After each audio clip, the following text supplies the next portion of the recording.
وصحبه أجمعين سبحانك لا علم لنا إلا ما علمتنا إنك أنت العليم الحكيم ولا حول ولا قوة إلا بالله العلي العظيم رب اشرح لي صدري ويسر لي أمري واحلل عقدة من لساني يفقهوا قولي وسدد لساني واهدي قلبي بحق سيدنا محمد صلى الله عليه وسلم وعنده مفاتيح الغيب لا يعلمها إلا هو أما بعد. Alhamdulillah, kita masih diberikan oleh Allah Subhanahu wa taala nikmat umur, masih diberikan oleh Allah Subhanahu wa taala nikmat taufik dan hidayah, sehingga kita bisa bersama-sama berhadir di tempat ini untuk mendekatkan diri kepada Allah Subhanahu wa taala, untuk melaksanakan sunnah-sunnah Rasulullah sallallahu alaihi wasallam, untuk menjunjung tinggi syiar agama ini. Mudah-mudahan apa saja yang kita kerjakan menjadi sebab ridhonya Allah Subhanahu wa taala kepada kita dan menjadi sebab diampuni segala macam dosa kita. Amin ya rabbal alamin. Sampai halaman 41. Bismillahirrahmanirrahim. Qala al-muallifu rahimahullahu ta'ala wa nafa'ana bihi wa bi jami'i ulumihi fid dharain amin. Al-babul ashir, bab yang ke-10, fit taubati, dalam hal taubat atau dalam permasalahan pembahasan taubat.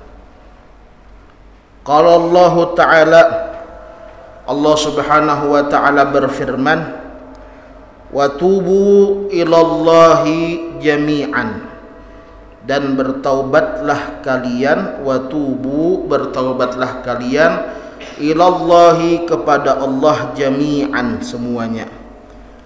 Ayyuhal mu'minun, wahai orang-orang yang beriman, la'allakum tuflihun, pasti kalian akan beruntung. Jadi kalau dalam gramatika bahasa Arab atau kalau dicek dalam kamus, la'alla itu artinya mudah-mudahan, mudah-mudahan, atau agar, atau semoga. Tapi kalau diungkapkan dalam Al-Quran, la'allakum tuflihun, la'allakum tattaqun, la'allakum gini. Kalau diungkapkan dalam Al-Quran, ujar guru dahulu, artinya lain semoga lagi, tapi pasti. Amun sudah bertaubat pasti beruntung. Nah, amun sudah bertaubat pasti beruntung. Kayak dalam surah, kayak dalam ayat puasa. Dalam ayat puasa kan nggih ujungnya la'allakum tattaqun, agar kalian bertakwa, kada nggih. Tapi hasilnya kalau puasa pasti nanti bertakwa, asal puasanya benar. Jadi makna la'alla, arti la'alla kalau di kamus mungkin suatu saat pian melihat artinya agar atau semoga. Tapi kalau diungkapkan langsung oleh Allah artinya pasti. Pasti kalian beruntung. Jadi ujar Allah Ta'ala, bertaubatlah kepada Allah semuanya, wahai orang-orang yang beriman, pasti kalian kalau sudah bertaubat pasti beruntung. Ujar Rasulullah di dalam hadis, kullu ibni adam khata' wa khairul khata'in at-tawwabun. Hadis riwayat Imam At-Tirmidzi, kullu ibni adam khata', semua anak manusia, semua anak Adam, artinya kita semua ini anak Nabi Adam, adalah orang-orang yang banyak punya salah. Banyak punya salah, banyak punya dosa. Tapi wa khairul khata'in, sebaik-baiknya orang yang sering melakukan kesalahan adalah at-tawwabun, orang yang selalu bertaubat. Nabi mengungkapkan at-tawwabun, yang sering bertaubat. Artinya bukan cuma satu kali jatuh ke dalam lembah dosa, taubat. Jatuh dalam lembah dosa, taubat. Tegawi pulang, taubat. Jadi seperti itu. Jadi pintu taubat itu sangat lebar, sangat luas. Bahkan di dalam sebuah hadis di Riyadhus Shalihin disebutkan, selama matahari tidak terbit dari barat dan selama nafas tidak sampai ke kerongkongan, pintu taubat selalu terbuka. Jadi seperti itu. Dijatuh ke lembah dosa, taubat. Jatuh ke lembah dosa, taubat. Tegawi pulang, taubat. Oke. Makanya ada yang bertanya kepada Habib Umar. Ada yang bertakun non Habib Umar bin Hafid yang datang semalam. Bib, kayak apa seandainya pemuda, kan yang rentan berdosa itu pemuda, nggih. Karena pemuda itu rentan berdosa, kenapa? Karena masih rami dunia baginya. Nggih. Amun yang merasa muda lain pulang, nggih. Nah, rentan pemuda melakukan dosa. Kata Habib Umar, yang penting jangan putus asa dari rahmat Allah. La tai'as min rahmatillah. Jangan putus asa. Tegawi taubat, tegawi taubat, tegawi taubat. Tegawi taubat. Karena kalau suatu saat Allah Ta'ala melihat seperti itu terus, maka pasti akan dicabut oleh Allah Ta'ala dari lembah dosa. Artinya pasti akan Allah Ta'ala hilangkan dari perbuatan dosa tadi. Tapi dengan satu syarat, tidak ada unsur mengejek, tidak ada unsur, ujar kita orang Banjar, kalau orang Banjar itu bilang kadeda unsur maulu-ulu. Nah, maulu-ulu. Apa maulu-ulu? Maulu-ulu itu kayak ini, tegawi dosa. Kada apa-apa, karena kau aja taubat pulang. Nah, karena ada pulang kawan bawa, kita naikkan kah aja, inggih misalkan. Atau minuman kah? Ayo aja. Nah, karena kau aja pulang bertaubat. Nah, itu artinya ada unsur istihza terhadap Allah, ada unsur maulu-ulu, ada unsur menghina terhadap Allah. Itu yang kada boleh. Nah, jadi seperti itu. Tapi kalau tidak ada unsur seperti itu, artinya kalau memang sulit, sudah menjadi kebiasaan, taubat terus. Makanya Allah Ta'ala mengungkapkan at-tawwabun, orang yang selalu taubat. Bahkan innallaha yuhibbut tawwabin, sesungguhnya Allah mencintai orang-orang yang selalu bertaubat. Dalam Al-Quran, dalam tafsir disebutkan at-tawwabin itu adalah ar-raja'in, orang yang selalu kembali, selalu pulang kepada Allah. Tegawi dosa, istighfar. Tegawi dosa, istighfar. Karena tadi kodratnya manusia, kullu ibni Adam khata' wa khairul khata'in at-tawwabun. Semua anak Adam pasti banyak dosa. Dan sebaik-baiknya orang yang melakukan dosa adalah yang sering bertaubat. Kemudian waqala aydan, dan berfirman juga, innallaha, sesungguhnya Allah, yuhibbut tawwabina, mencintai orang-orang yang selalu bertaubat, wa yuhibbul mutatahhirin, dan selalu membersihkan dirinya dari hal yang jelek, baik zahir ataupun batin. Jadi ada salah satu ulama, kalau tidak salah Al-Habib Abdullah bin Husain bin Tahir. Al-Habib Abdullah bin Husain bin Tahir salah satu ulama besar yang dimakamkan di Masileh. Masileh itu kampung sebelum Tarim. Jadi kata beliau, apabila aku melihat seseorang berzina, lalu orang itu lenyap dari pandanganku, lalu kemudian aku bertemu lagi dengan dia, maka aku yakin bahwasanya dia adalah orang yang lebih baik dariku. Kenapa? Karena kita kada tahu selama inya hilang itu jangan-jangan bertaubat. Kalau sudah bertaubat maka dapat mahabbah dari Allah. Kan tadi dikatakan dalam Al-Quran, innallaha yuhibbut tawwabin, Allah Ta'ala mencintai. Ini. Kalau kata kita itu, cinta Allah Ta'ala itu bukan sesuatu yang enteng. Mencintai orang-orang yang sering bertaubat. Jangan-jangan apa? Jangan-jangan selama kita tidak bertemu, artinya selama jeda kita tidak melihat dia, itu dia bertaubat. Nah, jadi seperti itu kata beliau. Apabila aku melihat orang berzina, padahal ini perbuatan zina. Perbuatan zina ini termasuk dari sab'ah mubiqat, 7 dosa yang menghancur segala amal, menarik daripada dosa-dosa lain. Apabila kata beliau aku melihat seseorang melakukan zina, lalu kami tidak bertemu, artinya kemudian bertemu lagi setelah itu, kata beliau, aku yakin dia lebih baik. Karena sekali saja dia bertaubat, maka apa? Dapat mahabbah, dapat cinta dari Allah Ta'ala sesuai yang dalam Al-Quran tadi. Jadi seperti itu, pintu taubat terbuka luas. Kemudian wa minal ahadits, dan di antara hadis-hadis, qauluhu alaihi salatu wassalam, sabdanya Rasulullah sallallahu alaihi wasallam, futiha babut taubati, dibuka pintu taubat, la yughlaq, tidak dikunci, hatta tatlu asyamsu, sampai terbit matahari, min maghribiha, dari baratnya. Jadi pintu taubat itu selalu terbuka sampai kapan? Sampai matahari terbit dari barat, dan sampai napas di kerongkongan. Kalau sudah napas di kerongkongan, maka kada dianggap lagi. Sama kayak kisahnya Fir'aun ya, kalau ini kisahnya Fir'aun, ketika Fir'aun itu sudah terhempas oleh ombak, oleh laut itu inggih, laut merah, maka Fir'aun itu sempat mengucapkan di dalam air tuh, hendak tenggelam tuh sawat hendak berucap, ujar Fir'aun, amantu bi rabbi Musa wa Harun. Tapi sudah hendak mati inggih, sudah hendak mati, maka kan tidak dianggap taubatnya. Jadi pintu taubat selalu terbuka, selalu terbuka.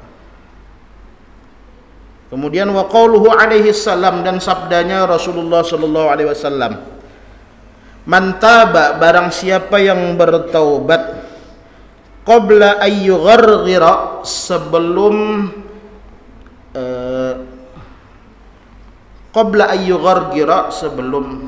bahasa Indonesianya kada tahu lenah. Orang amun hendak mati itu apa bahasa Indonesianya kira-kira? Nggih. Nah, bisa nggih. Tapi ngorok hendak mati. Nah, itu nggih. Orang sebelum hendak mati itu kan gitu ya. Bersuara di sini. Nah, sebelum sampai itu nggih. Itu yugharghira. Jadi barang siapa yang bertaubat sebelum itu, artinya masih dalam keadaan sehat atau di awal-awal sakit, qabilahullah, maka Allah pasti menerimanya. Sebelum itu inggih. Jadi kalau permasalahan taubat ini identik dengan dosa besar. Karena kalau dosa halus itu banyak mukaffiratnya. Dosa halus itu banyak peleburnya. Kita berwudu kan itu pelebur dosa. Kita sembahyang, dalam hadis disebutkan ketika seseorang muslim sholat, maka Allah taruh dosanya di atas pundaknya. Ketika dia ruku, gugur dosa itu, dosa halus. Kita menuju ke masjid, jalan setiap langkah itu Allah Ta'ala hapuskan dosa, Allah Ta'ala angkat derajat, dapat pahala. Jadi seperti itu. Kalau dosa kecil banyak peleburnya, asalkan selalu berbuat amal soleh, dosa kecil itu tahapus terus. Tapi biasanya tegawi terus, tegawi tahapus. Makanya harus seimbang antara kata kita ibadah lawan nangka itu. Tapi kalau sudah dosa besar, maka kaitannya taubat. Di dalam Riyadhus Shalihin Imam Nawawi menyebutkan syarat taubat 3. Syarat taubat 3. Yang pertama, syarat taubat adalah al-iqla' anil ma'asi, ampih berhenti mengerjakan maksiat itu inggih. Jadi misalkan lagi apa? Misalkan orang lagi kartu, lagi berjudi orang. Astagfirullah, dosa ini. Tapi nanggung aja. Nah, itu kada boleh, kada ada kata nanggung. Kalau sudah keingatan Allah Ta'ala, maka harus apa? Harus ampih ketika itu juga. Kalau hendak taubat, iqla' anil ma'asi, ampih ketika itu juga. Iqla' anil ma'asi. Syarat yang pertama. Syarat yang kedua adalah al-azmu ala adamil audah. Berniat kada hendak kembali lagi. Ampih sudah melakukan dosa, ampih sudah. Masalah kena terjerumus lagi karena godaan teman atau godaan lingkungan, masalah nanti. Tapi yang penting dulu pasang niat yang kuat loh. Ampih sudah menderakan orang, ampih sudah menyambati kawan, ampih sudah ini misalkan. Yang ketiga syaratnya adalah an-nadamah, menyesal menggawi dosa. Artinya dalam sisi menyesal karena sudah melanggar perintah Allah. Lain menyesal karena duit habis, lain inggih. menyesal duit habis, lain kisah. Habis itu lagi kata Imam Nawawi, kalau berkaitan dengan hak adami, hak manusia, maka ada satu, apa itu? Raddul zalamah wa tahsilul bara'ah, mengembalikan apa yang diambil secara zalim, mengembalikan yang diambil secara zalim kalau berkaitan dengan hak manusia. Jadi harus dikembalikan. Jadi misalkan pernah tak ambil sandal kawan, nang masalah tuh kalau yang diambil ini ampun orang banyak seprovinsi, kayak provinsi memulikakannya ini, misalkan senegara yang diambil kayak memulikakannya. Nah itu. Jadi raddul zalamah wa tahsilul bara'ah wajib. Itu kalau dosanya berkaitan dengan harta. Tapi terkadang dosanya berkaitan dengan harga diri pulang. Pernah menggibah kawan, menyambati kawan, atau kata kita ngomongin orang di belakang. Itu pendapat yang paling kuat menyatakan harus kita utarakan apa yang kita sebutkan dalam omongan kita. Misalkan kita menderakan kawan di belakang, ini tuh misalkan kada pintar ini. Perkataan itu harus pian sambat, kayaknya aku semalam nyambat ikam kada pintar, nyambat ikam misalkan bungol, nyambat ikam ini. Insya Allah tambah sarik kawan. Nah itu paling ngalih, syarat yang keempat nih, paling ngalih. Jadi seperti itu. Jadi taubat ini biasanya berkaitan dengan dosa besar. Jadi kembali ke sini, ujar Nabi dalam sabda Sidin, orang yang bertaubat sebelum nafas sampai di kerongkongan, kata kita tadi yang ngorok tadi, yang hampir meninggal tadi, qabilahullah, pasti diterima atau niscaya diterima oleh Allah Ta'ala taubatnya. Sama kayak kisah di dalam Riyadhus Shalihin, orang yang membunuh 99 orang. Insyaallah pian pernah dengar cerita itu. Ada perampok, ada pembunuh sudah membunuh 99 orang di zaman sebelum zamannya Rasulullah. Datang kepada rahib di zaman itu, datang kepada ulama zaman itu, kata kita, adakah untukku taubat? Apakah pintu taubat terbuka untukku? Kata ulama tadi, tidak ada. Dosa awalnya ditanya, apa dosa ikam? Ulun sudah membunuh 99 nyawa. Jadi ujar ulama tadi, dosa besar ini, kada ada lagi pintu taubat gasan ikam. Pada dilengkapinya lagi 100 ini. Nah, dilengkapinya 100. Tulak lagi ke orang alim lain, atau berangkat lagi ke orang alim lain, apakah pintu taubat masih terbuka untukku? Kata orang lain tadi, kata ulama lain tadi, pintu taubat masih terbuka untukmu, tapi dengan satu syarat, apa? Pergi dari kampung halamanmu yang jelek, pindah ke kampung halaman yang baik. Tulak tulak. Ujar kita misalkan pindahlah, hijrah, pindah ke kampung yang bagus. Ternyata di pertengahan jalan qadarullah, orang tadi habis nyawanya sudah. Habis nyawa artinya meninggal di pertengahan jalan. Itu langsung malaikat azab hendak mengambil, artinya hendak malaikat yang membawa malaikat yang bertugas menyiksa langsung ingin mengambil rohnya. Ingin mengambil rohnya. Lalu datang malaikat rahmat. Malaikat rahmat hendak mengambil rohnya juga, karena ujar malaikat rahmat, orang ini sudah bertaubat. Ujar malaikat azab, dosa tetap dosa.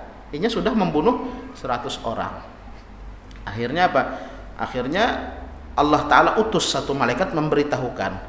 Kata satu malaikat tadi, ukur antara kampung yang baik tadi, tempat yang baik, sama tempatnya yang jelek yang sebelumnya. Diukur, ternyata dia lebih dekat ke kampung yang baik sebanyak sejengkal.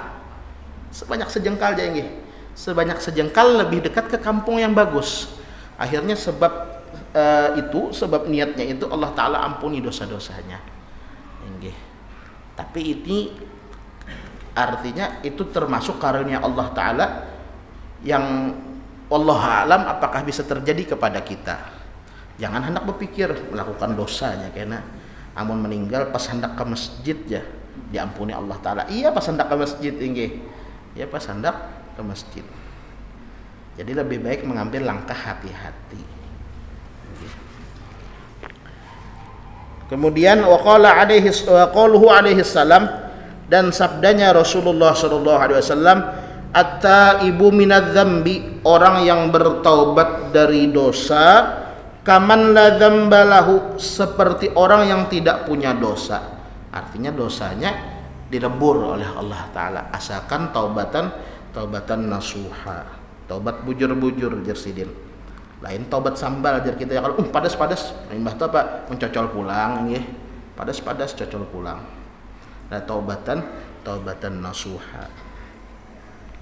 Kemudian wal mustaghfiru minadz-dzambi, dan orang yang istighfar minta ampun dari perbuatan dosa, wa huwa muqimun, sedangkan dia masih mengerjakan dosa, kal mustahzi bi rabbih, seperti orang yang menghina Tuhannya. Sambil apa? Sambil istighfar tapi sambil melihati, astagfirullah, astagfirullah, astagfirullah. Sambil melihati, istighfar sambil melihati. Adalah yang lalu bagus misalkan menurutnya, astagfirullah, astagfirullah, astagfirullah. Nah, itu namanya apa? Namanya mengulu-ulu tadi inggih. Mengulu-ulu atau menghina Tuhan. Nah, mengulu-ulu. Jadi seperti itu. Minta ampun tapi masih muqim alaih. Muqim alaih itu kata kita masih menggawi dosa tadi, sambil istighfar sambil menggawi dosa.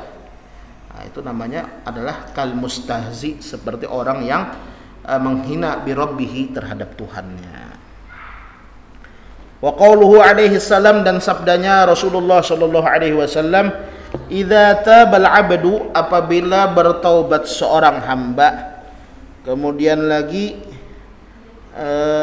idza tabal abdu, apabila bertaubat seorang hamba, ansallahu al-hafadhata, ansallahu, maka membuat lupa Allah Ta'ala al-hafadhata, kepada para malaikat hafadhah.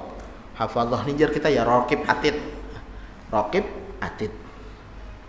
Al-hafadhah, malaikat yang menjaga, yaitu raqib atid. Apabila seorang hamba bertaubat dari dosanya, maka Allah Ta'ala membuat lupa terhadap hafadhah, yaitu malaikat raqib atid tadi, dzunubahu, dosa-dosanya. Jadi kalau orang bertaubat, maka raqib atid itu kayak kada ingat, terhapus memori langsung. Terhapus memori dosa tadi, tereset langsung nih. Asalkan taubatnya bujur-bujur. Kemudian wa ansallahu wa ansa, dan Allah Ta'ala juga membuat lupa dzalika, akan dosa-dosa tadi, jawarihahu, anggota tubuhnya. Kemudian lagi wa ma'alimahu, dan terhadap wa ma'alimahu, dan tempat-tempatnya, minal ardi, dari bumi. Karena kan anggota badan kita ini karena berpander, bicara, tangan bicara, aku pernah mentowel ini, mencolek ini, mencolek ini. Karena lagi mata berbicara, ya Allah, orang ini kata mata pernah apa? Pernah melihat hal yang tidak boleh. Nanti mulut bicara, kaki bicara, semua bicara. Tapi kalau sudah taubat, Allah Ta'ala jadikan anggota badan kita ini lupa dengan dosa yang pernah kita kerjakan. Nah, jadinya kada ingat dengan dosa itu kelak di akhirat. Begitu juga termasuk yang berbicara nanti adalah tempat orang melakukan dosa. Nah, tempat orang yang melakukan dosa inggih. Jadi anggap misalkan termasuk yang berbicara inggih pasal 12. Nah, itu termasuk yang berbicara kena tuh inggih. Semua tempat di bumi yang dilakukan dosa itu akan berbicara dengan kebenarannya. Kemudian kalau dilakukan kebaikan di situ pun akan bicara dengan kebenaran. Ujar masjid nih, karena ujar tanah masjid nih, karena berbicara di hari akhir yaumul hisab, berbicara, ya Allah, misalkan Sidin ini pernah sembahyang di sini, sembahyang di sini, sembahyang di sini. Jadi saksi. Jadi saksi. Makanya kita masalah sembahyang itu dianjurkan intiqal, pindah-pindah. Dimakruhkan iton. Iton itu makruh. Iton itu jar kita di situ-situ aja sembahyang. Artinya kalau sudah di situ-situ aja tidak mau pindah-pindah, itu makruh. Kalau sembahyang sunnah. Kalau imam jangan hendak dipindah-pindah inggih. Kalau imam hendak mundur ke sini supaya dapat pahala di sini, imamnya jangan inggih. Jadi kalau sholat sunnah itu dianjurkan intiqal, pindah ke sini, karena rasai pulang di belakang tiang itu. Biar apa? Biar banyak saksinya kena di akhirat. Nah, inggih, biar banyak saksinya di akhirat. Nah, sebagaimana hal tersebut juga berlaku apabila menggawi dosa. Kalau menggawi dosa, tempat itu juga bersaksi. Ya Allah, orang ini pernah melakukan ini. Tapi kalau bertaubat, kalau sudah bertaubat, raqib atid lupa dengan dosa kita. Kemudian juga tempat ini, tempat kita melakukan dosa tadi, lupa juga dengan dosa kita. Kemudian anggota badan kita juga lupa dengan dosa. Jadi anggapannya saksinya hilang. saksi nyatanya hilang. Jadi seperti itu. Jadi apabila seseorang hamba bertaubat atau apabila seseorang manusia bertaubat, maka Allah Ta'ala akan Allah Ta'ala buat lupa para saksi-saksi tadi. Karena di antara yang bersaksi malaikat, anggota badan kita, kemudian tempat tadi bersaksi juga. Kemudian hatta sampai yalqallaha, dia berjumpa dengan Allah, walaysa alaihi, dan tidak ada atasnya syahidun bidzambin, satu orang saksi pun yang bersaksi tentang dosa. Jadi kalau orang bertaubat sampai kenainya berjumpa dengan Allah Ta'ala, tidak ada saksinya sudah. Tapi kalau belum taubat maka saksi banyak. Orang menggawi dosa misalkan di rumah sini, orang menggawi dosa di sini, orang menggawi dosa di sini. Jadi seperti itu. Jadi kalau sudah taubat maka saksi tadi hilang. Asalkan kada tegawi lagi dosanya. Kalau tegawi lagi ya taubat lagi. Jadi seperti itu. Jadi masalah taubat ini luar biasa ini. Makanya dikatakan oleh Rasulullah sallallahu alaihi wasallam, Allahu afrah bi taubati 'abdihi min ahadikum saqata 'ala ba'irihi wa qad adallahu fi ardin falah. Allah Ta'ala itu sangat senang ketika hambanya bertobat, lebih senang daripada kita, jar Nabi, lebih senang daripada kalian ketika naik unta lalu gugur ditinggalkan unta berjalan di padang pasir. Jadi kata Nabi mengibaratkan ada seseorang, ujar Nabi, naik unta sampai di tengah padang pasir yang kadeda orang sama sekali, kadeda kehidupan, gugur dari unta lalu untanya hilang entah kemana, sudah putus asa, bakalan mati kata kita. Lalu untanya balik, kan senang tuh. Allah Ta'ala taubat hambanya, apabila hambanya bertaubat lebih senang daripada itu. Artinya bangga Allah Ta'ala kalau ada hambanya yang bertaubat. Oh, ini hambaku, kembali kepadaku. Nah, seperti itu. Jadi kita dianjurkan banyak istighfar, terutama terlalu banyak hak Allah Ta'ala terhadap diri kita. Maka di dalam tafsir Ibnu Katsir kalau bukan salah, atau tafsir Ibnu Jarir At-Tabari dibilang fa asbihu tawwabin wa amsu tawwabin. Di pagi hari atau di subuh hari kita taubat, di sore hari kita bertaubat, maghrib subuh taubat. Ini seperti itu.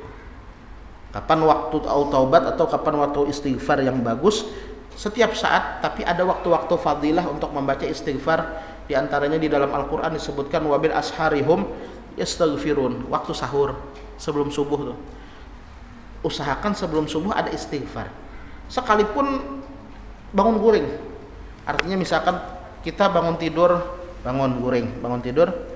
mendengar di masjid sudah assalatu wassalamu alaik, ya Allah. Kita pikir amun kita mandi, amun kita ini, kita kada sempat sholat kita. Jadi sambil berjalan, sambil duduk sambil meregangkan batis atau meregangkan kaki itu sambil astagfirullah.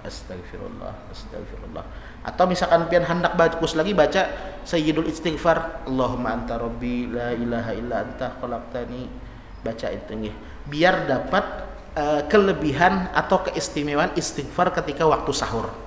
Astagfirullah, bangun tidur, astagfirullah. Jadi biar dapat apa? Dapat keistimewaan istighfar waktu sahur. Nah, jadi banyak fadilah atau banyak keistimewaan istighfar. Dalam Al-Quran, faqultu astaghfiru rabbakum innahu kana ghaffara. Satu, kegunaan istighfar mengampuni dosa. Kemudian innahu kana ghaffara yursilis sama alaikum midrara. Kalau lagi musim kata kita, musim kering, musim kemarau, maka istighfar, banyak istighfar. Yursilis sama alaikum midrara. Kemudian wa yumdidkum bi amwali wa banin. Dan juga kalau orang yang lambat atau orang belum diberi keturunan, belum diberi Allah Ta'ala keturunan anak, maka banyak istighfar. Jadi pernah ada kisah pernah di zamannya Sayyidina Muawiyah, kalau kada salah Sayyidina Muawiyah, ada seseorang datang kepada Sayyidina Muawiyah, wahai sahabatnya Nabi, wahai Muawiyah, aku ini orang yang berada. Artinya selang beberapa waktu, artinya lumayan lama, sekitar berapa tahun, 5 tahun, 10 tahun, ditakuni oleh Sayyidina Hasan, oleh Muawiyah, bagaimana keadaanmu? Alhamdulillah baik. Apakah kamu sudah punya keturunan? Sudah. Berapa anak pian? 10 aja. 10. Kenapa aja 10 aja? Banyaknya bisa anak. Maka kemarin itu ngalih anakan. Jadi dapat resep dari Sayyidina Hasan bin Ali bin Abi Thalib. Apa resepnya? Banyak baca istighfar. Nah, jadi berapa banyak baca istighfar? Ujar orang tadi, aku baca istighfar sehari sampai 500 atau 700 kali. 10 bisi anak pian. 10 bisi anak. Tapi jangan berpikir kayak ini, ngalih pulang kena mau ongkosi. Karena tadi apa? Karena tadi keistimewaan istighfar bukan cuma supaya apa? Supaya memberikan keturunan, tapi melancarkan rezeki juga. Astagfirullah, astagfirullah. Jadi seperti itu. Istighfar. Jadi banyak fadilah atau banyak keistimewaan istighfar. Kemudian qala al-Habib Abdullah Al-Haddad, berkata Habib Abdullah Al-Haddad, penyusun Ratibul Haddad, kata beliau, idza balagal insanu, apabila sampai manusia arba'ina sanah, umur 40 tahun. Nah, alhamdulillah belum sampai ulun. Nggih, sedikit lagi. Apabila sampai manusia umur 40 tahun, kemudian wa'ada fikruhu, dan kembali pikirannya, artinya kembali kayak anak muda, ketujuh bermain-main. Kan biasanya yang ketujuh main-main anak muda, yang ketujuh benakal-nakal anak muda. Kalau ada orang jadiin umurnya 40 tahun sudah sampai dan kembali pikirannya kayak anak muda, ya'tis syaitan, maka datang syaitan kepada orang tadi. Kemudian wayamsah ala wajhihi, dan menyapu mukanya, menyapu muka orang yang tadi 40 tahun tadi. Wa yaqul, dan berkata syaitan itu, hadza wajhun la yuflih, ini wajah yang tidak akan beruntung. Tidak akan beruntung. Tapi insyaallah kita yang di sini beruntung seberatan. Wa fi riwayatin, dalam satu riwayat, kemudian fal yatajahhaz ilan nar, ujar syaitan, siap-siap orang ini ke neraka. Artinya 40 tahun masih belum sadar, 40 tahun masih ketujuh kemana-mana, 40 tahun masih ketujuh menggawi nang diharamkan Allah, maka datang syaitan, diusap syaitan ke mukanya, ujar syaitan, hadza wajhun la yuflih, ini muka orang yang cagaran kada beruntung, siap-siap ke neraka orang ninya. Nah, tapi jangan juga kita suudzon lawan orang. Ada orang sudah 40 tahun, 50 tahun, ketujuh bermainan, ujar kita, si ini cagaran ke neraka aja kita. Ada boleh, nggih. Ada boleh. Nah, artinya ini jadi peringatan untuk diri kita, atau jadi apa? Sebuah, ujar kita, motivasi agar jangan sampai kita menggawi nang kada baik. Ada motivasi untuk berbuat baik maksudnya. Jadi seperti itu. Dan di dalam kitab lain yang ulun baca, itu iblis datang menaburkan pasir di atas kepala orang yang umur 40 tahun tapi masih ketujuh melanggar. Jadi diandaki iblis pasir di atas kepalanya, ujar iblis, orang ini kada bakalan beruntung. Tapi kada boleh menyambat orang. Nggih. Melihat kawan misalkan ada umur 40 50 masih ketujuh menyaung ayam misalkan. Nggih, masih ketujuh menyaung ayam, masih ketujuh nang lain-lain misalkan, jangan disambat nggih. Wah, ini kada bakalan beruntung inya nih ya. Jangan, nggih. Kita kada tahu. Nggih. Jangan-jangan inya di akhir hayatnya bertaubat. Artinya perkataan sidin ini kita arahkan untuk diri kita, bukan untuk menilai orang lain. Nggih. Jadi mungkin hanya ini untuk permasalahan taubat sedikit dulu nggih. Karena parak sudah tuntung selambar lagi. Selambar ini, Masya Allah, selambar lagi. Jadi akhir bab taubat. Jadi bab taubat itu bab yang seru ya. Kenapa kita merasa seru bab taubat? Karena kita orang menang banyak salah, makanya seru bab taubat. Jadi Allah Ta'ala itu Maha Rahman, Maha Rahim, Maha Pengasih, Maha Penyayang. Bagus mengingatkan asma Allah Rahman, Rahim. Allah Ta'ala Maha Pengasih, Maha Penyayang. Bagus inggih mengingatkan itu. Tapi jangan dibuat main-main. Kalau dibuat main-main, ingat Allah Ta'ala punya Al-Muntaqim, yang maha membalas. Ingat juga inggih, Allah Ta'ala juga syadidul azab, maha kuat atau maha pedih azabnya. Jadi seperti itu. Tapi taubat Allah Ta'ala lebih besar daripada rahmat Allah Ta'ala lebih besar daripada murkanya.